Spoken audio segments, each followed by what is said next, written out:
Alerta Geral. Bate-papo político com os jornalistas Luzenor de Oliveira e Beto Almeida. O Ceará tem 30 nomes nos grupos de trabalho da equipe de transição do governo Lula. São detentores de mandatos, atuais e ex-secretários estaduais e municipais e técnicos que passam a acompanhar a elaboração de relatórios sobre as ações que estão sendo adotadas e que devem ser prioridades ou serem alteradas a partir do dia 1º de janeiro de 2023. Da bancada do Ceará, são 8 deputados federais e um senador. Em todo o Brasil, a equipe de transição tem 103 parlamentares. Os nomes indicados para a equipe de transição não estarão necessariamente como ocupante de cargos na nova gestão do PT, mas alguns sonham com um lugar ao sol. Para os que têm ansiedade com cargos no primeiro escalão do governo Lula, o vice-presidente eleito Geraldo Alckmin, coordenador da equipe de transição, diz que não haverá indicação de nomes na correria. As informações agora, sem correria, com Sátiro Salles. Os pretendentes a cargos no primeiro escalão do governo Lula receberam um recado dado pelo vice-presidente eleito e coordenador da transição Geraldo Alckmin, do PSB, ao dizer que não haverá uma indicação de ministros na correria. As declarações de Alckmin têm como endereço os dirigentes partidários que integram a aliança de apoio ao presidente Lula, que expõe a cada dia mais ansiedade sobre a sinalização para ocupação de cargos na esplanada dos ministérios, a partir do dia 1º de janeiro de 2023. Disse Geraldo Alckmin: sobre os ministros, o presidente Lula tem 40 dias para ir anunciando, disse o vice-presidente eleito ao lembrar que, quando conquistou o governo de São Paulo, demorou a anunciar o secretariado. E neste momento, segundo ele, não deve ter essa correria. Após se submeter a um procedimento cirúrgico para correção nas cordas vocais, o presidente Lula desembarcou em Brasília e vai participar de conversas sobre o texto da PEC da transição, caminho que está sendo desenhado para a viabilização dos recursos que o governo precisa para, em 2023, incluir no orçamento da União o Auxílio Brasil, de R$ 600. Com informações dos bastidores políticos, Sátiro Salles. Jornalista Beto Almeida, 30 nomes do Ceará, entre deputados federais, senadores e também técnicos, professores, profissionais de diferentes áreas para acompanhar a elaboração de relatórios setoriais. A equipe de transição do governo Lula vai até o final de janeiro. Naturalmente, entre esses dias de novembro e ao longo do mês de dezembro, essa equipe terá um diagnóstico prévio do que o governo vai adotar a partir de 1º de janeiro como prioridade de ações e, ao mesmo tempo, reavaliação de outros projetos. Essa equipe de transição vai entregar ao governo Lula, ao presidente eleito Luiz Inácio Lula da Silva, um raio-x sobre o tamanho da máquina administrativa e o que é preciso fazer, o que é preciso mudar. E entre esses 30 nomes, jornalista Beto Almeida, indicados entre os cearenses, vamos ter aí a expectativa de que mais perto do governo federal, os deputados federais, o senador Camilo Santana, assim como técnicos de outras áreas, deem uma contribuição para o Ceará sair ganhando e atrair obras e serviços do novo governo que começa no dia 1º de janeiro de 2023. Jornalista Beto Almeida. Beto Almeida, a análise política com credibilidade e isenção. Então, Luciano, olha só, esse anúncio, vamos dizer assim, desses nomes de forma mais volumosa de parlamentares, o que é interessante a gente notar é o seguinte, que tanto tem gente que está em fim de mandato, quanto tem também os recém-eleitos. E aí vem a pergunta, por que exatamente o interesse por indicar para a transição, parlamentares que já estão em fim de mandato? Em tese, eles nem deveriam despertar o interesse. Mas aí é que está o X da questão. O governo precisa já do Congresso agora, ou seja, com a atual composição. Para quê? Para aprovar exatamente a proposta de emenda à Constituição, a PEC da transição, que abre esse espaço aí de recursos extras no orçamento para pagar programas sociais do governo, como é o caso do futuro Bolsa Família, que hoje é o Auxílio Brasil. E aí sim, o governo tem um olhar voltado não apenas para os aliados, os partidos que estiveram com ele, que lhe formaram, que deram base, que formaram a coligação na disputa para a presidência da República, mas também também nos partidos que têm representantes da oposição. Eu estou falando, por exemplo, de partidos como o PL, como o Republicanos, que já sinalizou, Luzenor, sim, que está disposto a indicar nomes. E olha que o Republicanos tem hoje integrantes bolsonaristas, como se diz, de 4 costados, como é o caso da Damares Alves. O governo está certo em fazer esse aceno? Tá, porque ele precisa sim de fazer essa ampla aliança. Se não chegar a ser uma aliança formal, que seja uma aliança, uma coalizão, digamos assim, de apoios com essas várias legendas. Esse é o propósito. É claro que ninguém vai para uma equipe de transição apenas para contribuir, vai no intuito de querer participar do governo, vai no intuito de querer ter cargos, vai no intuito de ter principalmente prestígio junto ao futuro governo. E é isso exatamente que Lula quer.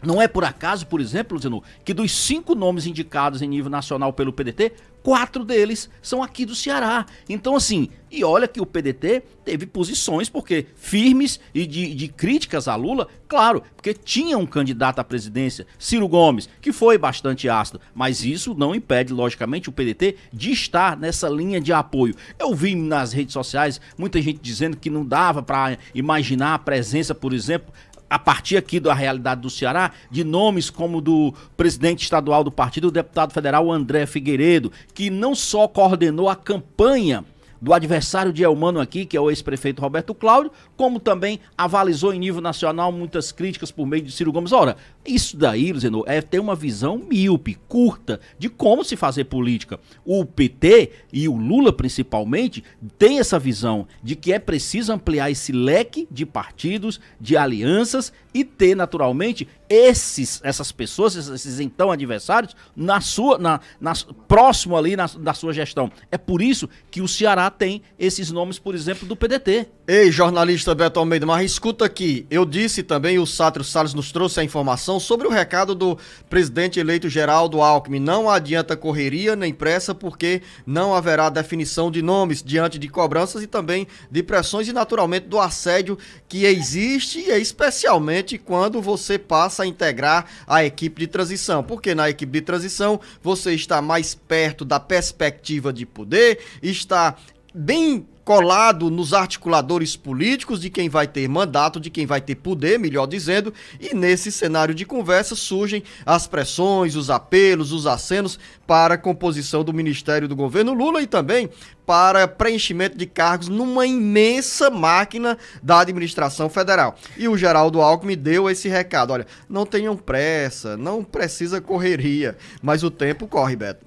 Corre, e eu digo mais, Luciano, esse é a prática, foi a prática do Lula nos governos anteriores dele. Ele anunciou realmente o ministério dele muito, já bem próximo de tomar posse. O próprio Geraldo Alckmin citou o exemplo dele no estado de São Paulo, que demorou também para fazer a indicação. Só que eram momentos distintos, eram momentos diferentes. Hoje, sobre o caso do futuro governo Lula, há uma pressão, inclusive, porque muitas decisões estão tendo que ser tomadas agora, como é o caso, por exemplo, da PEC da transição. E aí, mesmo que não venham todos os nomes indicados, que pelo menos saiam nomes, por exemplo, como ministro da Fazenda. E tem um detalhe também. Por que o ministro da Fazenda, Luciano? Porque esse ministro... Aí Marcos Furlan. Não, esse ministro é quem vai, de fato, Luciano, dar o direcionamento, ou pelo menos a visão de qual será a política econômica do futuro governo. E ninguém sabe até hoje. E quer um detalhe? O GT... Aí, os chamados grupos de transição, não tem ninguém da área de defesa. Beto Almeida, você está esticando a corda, falando demais, porque o Carlos Alberto já está chegando com outra informação que passa pela equipe de transição do governo Lula e tem reflexo no Ceará, que é a movimentação da Frente Nacional de Prefeitos, que entrega hoje em Brasília um documento com pedido de subsídio para o transporte dos idosos no sistema de transporte coletivo. Chegue agora, Carlos Alberto. Esta quarta-feira é de agenda agitada em Brasília, com o movimento da Frente Nacional de Prefeitos FNP, que entregará ao coordenador da equipe de transição do governo Lula, o vice-presidente eleito Geraldo Alckmin, documento com pedido para manutenção de subsídio para o transporte público. Os dirigentes da entidade querem ajuda permanente do governo federal para financiar o transporte público de pessoas acima de 65 anos. De acordo com a mobilização da entidade municipalista, os prefeitos vão pleitear junto ao novo governo um subsídio fixo no valor de 5 bilhões para custear a gratuidade do transporte de idosos, direito que é previsto em lei. Em 2022, após a aprovação do Congresso Nacional, o governo federal garantiu, em caráter emergencial, um subsídio no valor de 2,5 bilhões. Os recursos foram repassados aos municípios com o transporte regular de passageiros após a crise enfrentada pelo setor em função da pandemia da Covid-19. O volume de verbas está sendo transferido com base no número de passageiros dessa faixa etária que usa o sistema de transporte. O vice-presidente eleito Geraldo Alckmin receberá às 17 horas em Brasília os representantes da Frente Nacional de Prefeitos para receber o documento e discutir ao mesmo tempo os novos caminhos para o transporte de passageiros no Brasil. Com redação do Ceará Agora, Carlos Alberto. O Ceará, Brasil e mundo ligados no jornal Alerta Geral. Alerta Geral. Alerta Geral. Via satélite. Em tempo real. Trabalho que dá reconhecimento. A educação do Ceará é mais uma vez destaque no IDEB, a Avaliação Nacional de Qualidade das Escolas Públicas, o que é motivo de orgulho para a professora Norma e seus alunos. Isto é certeza de que estamos no caminho certo. Segundo o IDEB, o Ceará tem 87 das 100 melhores escolas públicas do Brasil no ensino fundamental. Uma educação de qualidade, fruto da parceria do governo do estado com os municípios. Governo do Ceará. Trabalho que dá resultado. A sua voz está em todo lugar. E a Câmara Municipal de Fortaleza faz questão de levá-la para toda a cidade. Porque sua voz é a nossa voz. Seja ela escrita ou digital. Nossa voz está nas redes sociais e nas redes do futebol. Nossa voz está nas ruas. Nessa semana, a Câmara Municipal desembarca em Messejana. E em todo lugar. Seja bem-vindo ao Câmara Móvel. A voz que você escuta na Rádio Fortaleza 90,7. A União de Sustentabilidade. E que escuta você. Vamos iniciar mais uma sessão.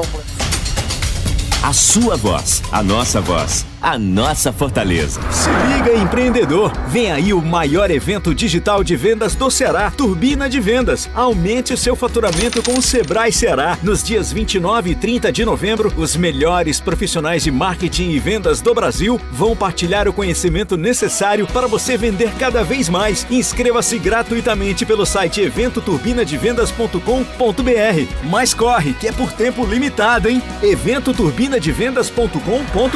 É hora de decolar! Fortaleza é a cidade criativa do design escolhida pela Unesco. Agora, a nossa cidade recebe a 3ª Jornada Mundial do Design, de 23 a 26 de novembro. O evento reúne palestras e oficinas gratuitas com grandes nomes do mundo inteiro. Imperdível para você que estuda ou trabalha com design e economia criativa. Acesse fortalezacriativa.com e inscreva-se. 3ª Jornada Mundial do Design. Realização Prefeitura de Fortaleza. Parcerias Sebrae e Senac.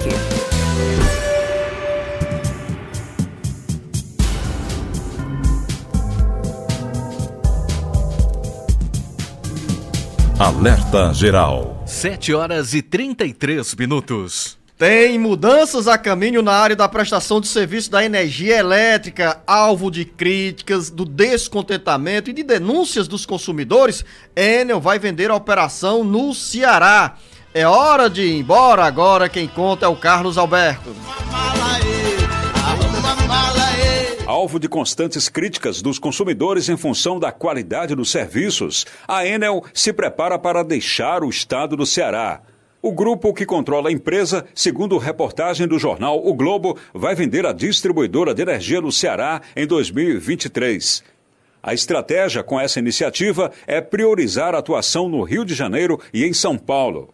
A pretensão do grupo prevê, de acordo com o plano de negócios de 2023 a 2025, divulgado nesta terça-feira durante a apresentação para investidores em Milão, na Itália, com transmissão online, a saída da companhia de outros países, Peru, Argentina e Romênia. A Enel Ceará está presente nos 184 municípios do Ceará e atende a quase 4,4 milhões de unidades consumidoras. Abre aspas, vamos seguir o reposicionamento estratégico deste ano, nos desfazendo de ativos e deixando de atuar em regiões que não estão mais alinhadas com o propósito da companhia. Assim, em 2023, venderemos ativos, como de geração a gás, incluindo Ceará no Brasil. Fecha aspas, disse em declaração publicada pelo jornal O Globo, o CEO da Enel, Francisco Starez. Com informações da área econômica, Carlos Alberto. Jornalista Beto Almeida, arruma a mala aí. Eu não sei porque é que o Marcos Furlan colocou essa música aí, ó, tá no fundo.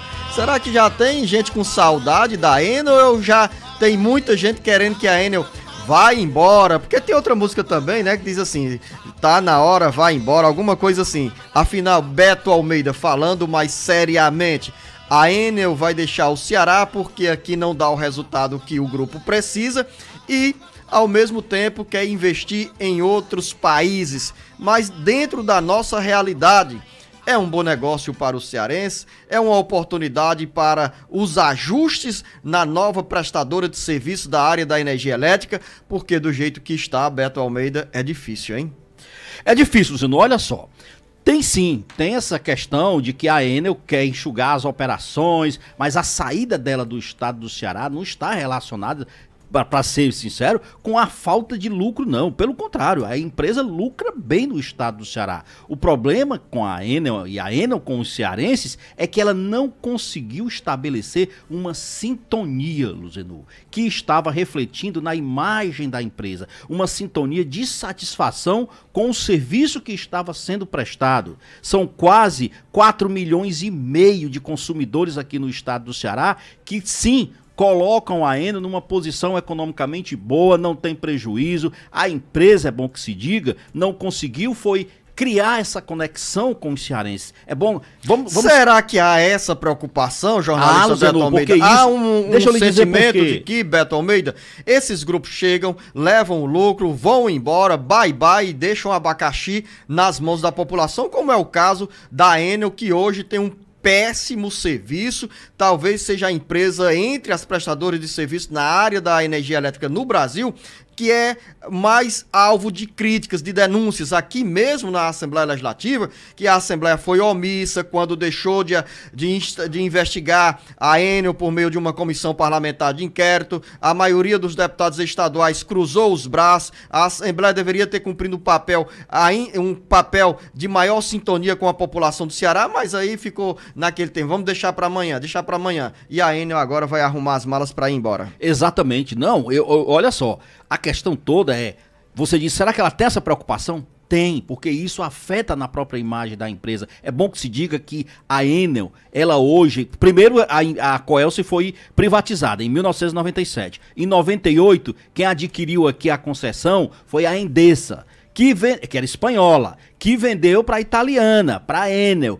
A Enel, então, de lá para cá, só vem despencando, Luciano, nos índices de avaliação e de satisfação dos consumidores, porque apesar da empresa estar cuidando hoje de um serviço que está privatizado, mas esse serviço, ele é uma concessão federal. Ele é, na realidade, regulado pela ANEEL, a Agência Nacional de Energia Elétrica. Ela simplesmente tem que prestar contas, tem que, inclusive, dar da relação dos avanços, dos investimentos que ela faz e da satisfação que os clientes têm em relação a essa empresa. Isso gera um prejuízo na imagem, isso gera um prejuízo, inclusive, em ações da empresa. Então, ela está saindo no Ceará, basicamente, é por isso. Aí a pergunta que se faz aqui agora é, o que isso vai impactar na nossa vida?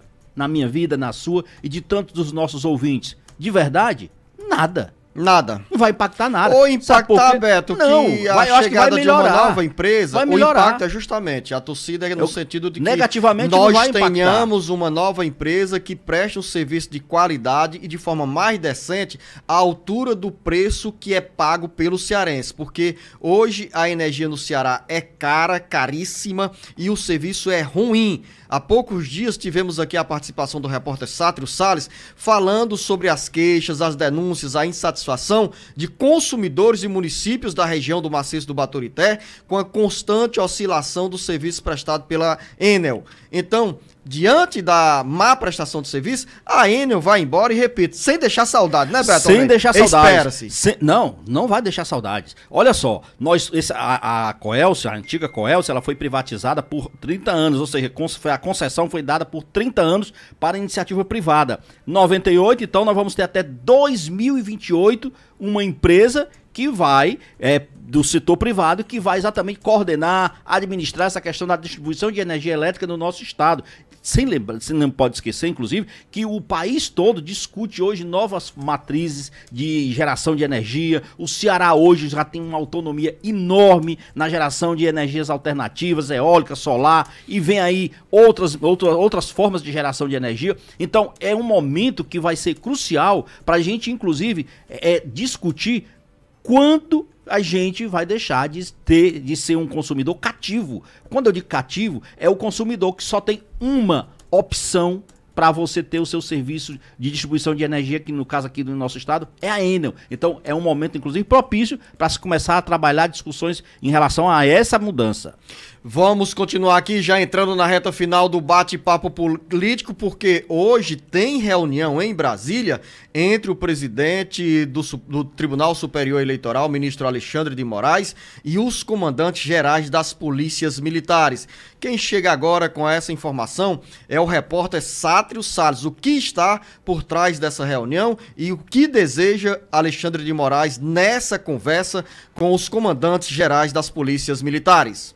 A preocupação com os bloqueios nas estradas e as manifestações golpistas levaram o presidente do Tribunal Superior Eleitoral, TSE, ministro Alexandre de Moraes, a convocar para esta quarta-feira em Brasília os comandantes gerais de todas as polícias militares. A reunião tem oficialmente o objetivo de fazer um balanço das ações de segurança durante as eleições de 2022, discutir protocolos para os próximos pleitos e se sedimentar a parceria das forças estaduais com a Justiça Eleitoral. O vice-presidente Hamilton Mourão e o núcleo próximo ao presidente Jair Bolsonaro do PL manifestaram incômodo com os acenos do TSE às tropas estaduais. O ofício foi enviado aos comandantes no dia 8. A reunião é vista também como uma estratégia do presidente do TSE para sentir o ambiente entre as forças de segurança diante de questionamentos sobre o sistema de votação e os protestos que pedem a anulação das eleições. O presidente do Conselho Nacional de Comandantes Gerais e comandante da Polícia Militar do Estado da Bahia, o coronel Paulo Coutinho, afirmou que o encontro servirá para reforçar a maturidade institucional. Segundo ele, o convite é chamado para a discussão do emprego da tropa e maior aproximação das PMs do TSE para outros eventos. O presidente do Conselho Nacional de Comandantes Gerais das PMs disse ainda que as forças de segurança são necessárias para a garantia de qualquer pleito no Estado de Direito e que na reunião desta quarta-feira haverá uma discussão de avanços, protocolos e outras eleições com o objetivo de sedimentar a parceria que foi exitosa no pleito. Com informações dos bastidores políticos, Sátiro Salles. Essa interlocução direta, né, que o ministro Alexandre de Moraes está fazendo, Luzinô, com os comandos das polícias militares nos estados, tem incomodado bastante a turma ligada aí ao presidente Bolsonaro. Primeiro que as polícias militares, elas são ligadas aos governadores. Então, mais uma vez, as críticas é de que Alexandre de Moraes está avançando sobre a questão da independência de poderes, sobre interferências que eles consideram indevidas. Seja como for, acho que a preocupação do ministro Alexandre de Moraes, na realidade, é o seguinte, pegar o sentimento das tropas, porque ele toma esse cuidado a partir de situações que foram comprovadas em relação, por exemplo, ao posicionamento, eu diria, não apenas de segurança, mas também político da Polícia Rodoviária Federal, que acabou com a sua atuação sendo acusada de facilitar as intervenções feitas por motoristas nas rodovias federais. Esse é um dos pontos, apesar de que a gente entender o seguinte, Luciano, as coisas têm que serem colocadas da seguinte forma: o país caminha sim para um período de transição, e sejam quais forem os insatisfeitos com os resultados, eles têm que ser respeitados. Então a preocupação do ministro Alexandre de Moraes, ela lógico é vista com reserva pelo pessoal mais ligado ao presidente Bolsonaro, inclusive há quem questione que ele está extrapolando nas suas ações constitucionais.